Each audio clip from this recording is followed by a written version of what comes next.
The title of this sermonette is Our Path, and it's referring specifically to when that path becomes very difficult. And I'm going to give you two biblical examples, one for the women, the other for the men. But imagine, ladies, you are a young lady, you are engaged to get married, but there is a serious problem. You're pregnant. And to make things worse, the man you're going to marry is not the father. And then adding on, making it a little harder, now you've got to tell him. Now, ladies, imagine being in that position. Would you consider that a rock and a hard place? Let's take it from the men's point of view.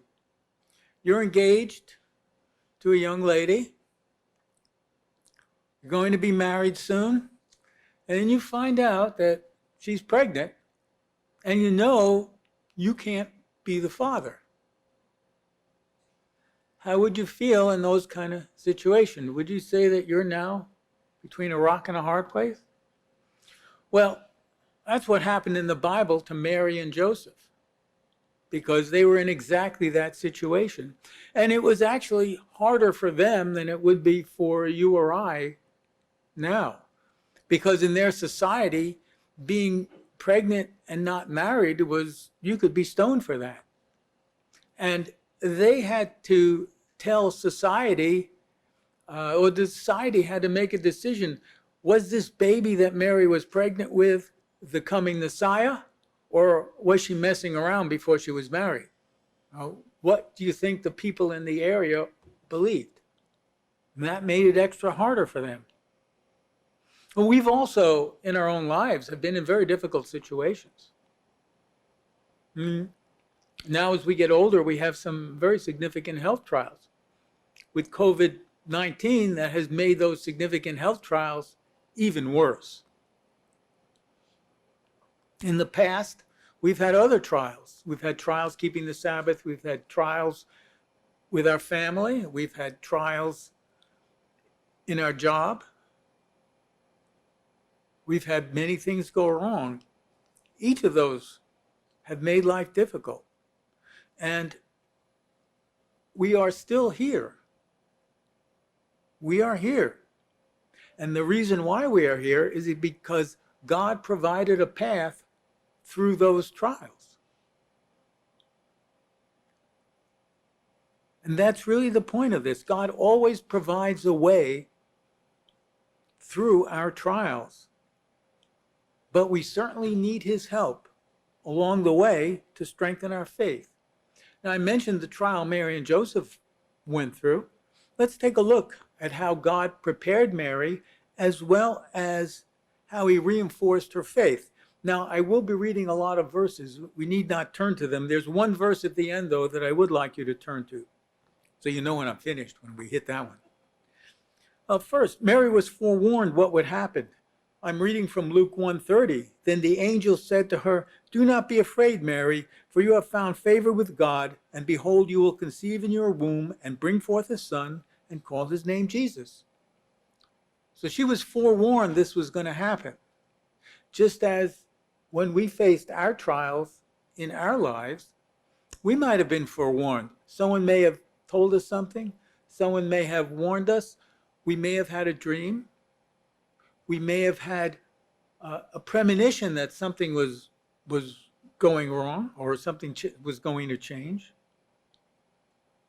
But then through the trial, Mary needed her faith to be reinforced, because definitely within her society, it was extremely difficult for her to be pregnant at that point. So a reading from Luke 1:42, when she visited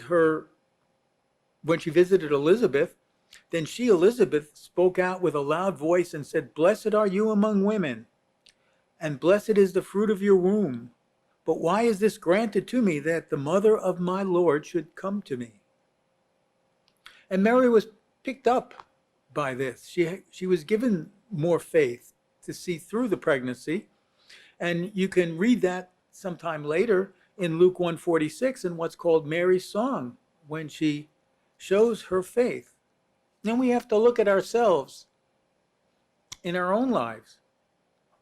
How have we been shown more faith? How has God helped us through each of the times when we faced very difficult trials, when we were going through the rock and the hard place? Let's take a look at how God helped Joseph through this, because he was both guided and protected. Now, after Mary was pregnant, an angel had to intervene and tell him what to do. And I'm reading now from Matthew 1:20.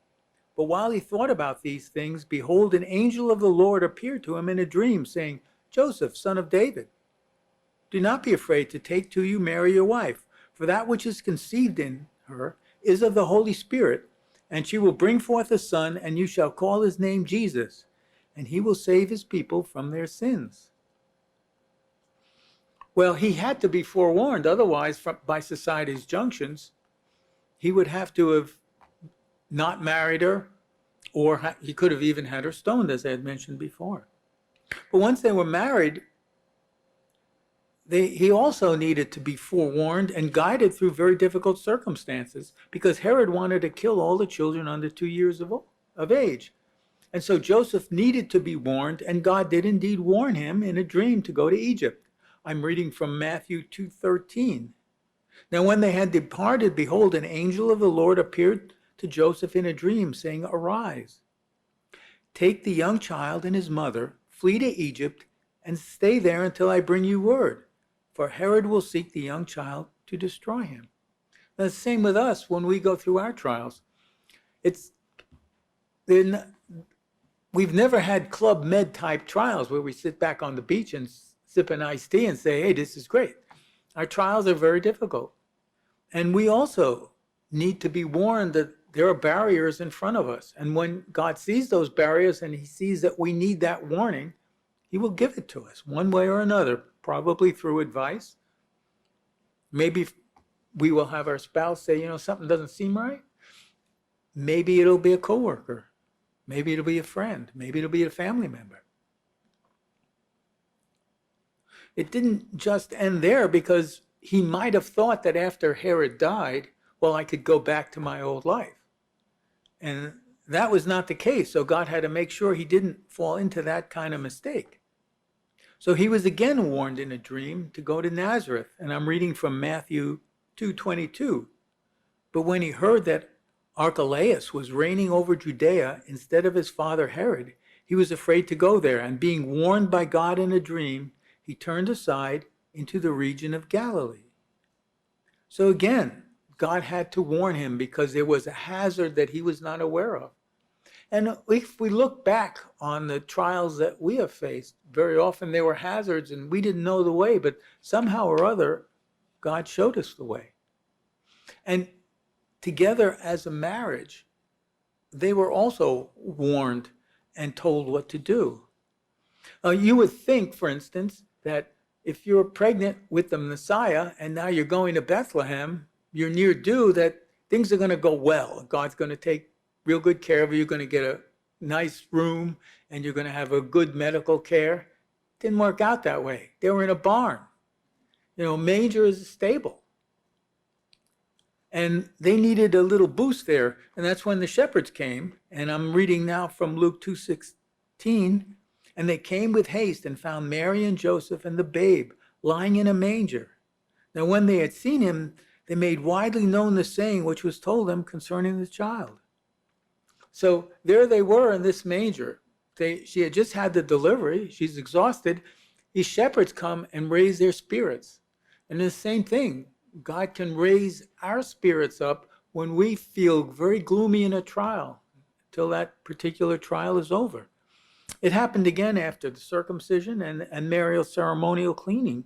After 30 days when they were in the temple area, a prophet Simeon said to them in Luke 2:30, "For my eyes have seen your salvation." And the prophetess Anna said to them in Luke 2:38, "And coming in that instant, she gave thanks to the Lord and spoke of him to all who looked for redemption in Jerusalem."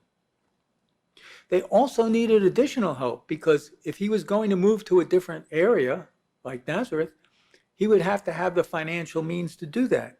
And again, God intervened in their lives and took care of that. That's when the wise men visited.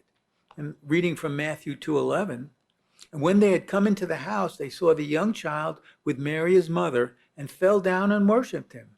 And when they had opened their treasures, they presented gifts to him, gold, frankincense, and myrrh. Then being divinely warned in a dream that they should not return to Herod. So God saw that they had a need. They're going to have a financial issue setting up in a new area.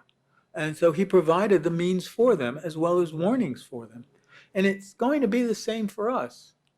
When we need that extra boost, God is going to be there. God provided warning, and he guided both Mary and Joseph, and he strengthened their faith as needed. He's also done the same thing for each one of us, which is why we're here and why we're still in the church. And now for the really important verse, Psalm 31, verse 24. Please turn there. Psalm 31, verse 24. This is a memory verse.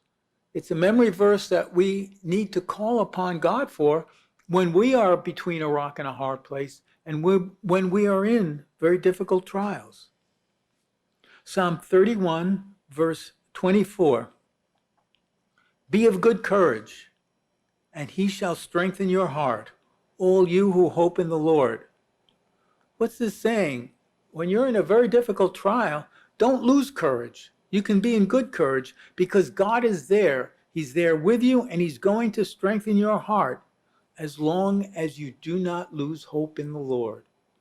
And so that's our job, not to lose hope in the Lord. And if we do not lose hope in the Lord, then we can call upon Psalm 31, verse 24, God's promise, be of good courage, and he shall strengthen your heart. God guided both Joseph and Mary through the very difficult trials that they faced, through the pregnancy and growth and ultimately death of Jesus Christ on the stake. It wasn't an easy path for them. The trials that we have gone through have not been easy for us. But remember that God will always provide the path through this, and that ultimately that path leads to eternity.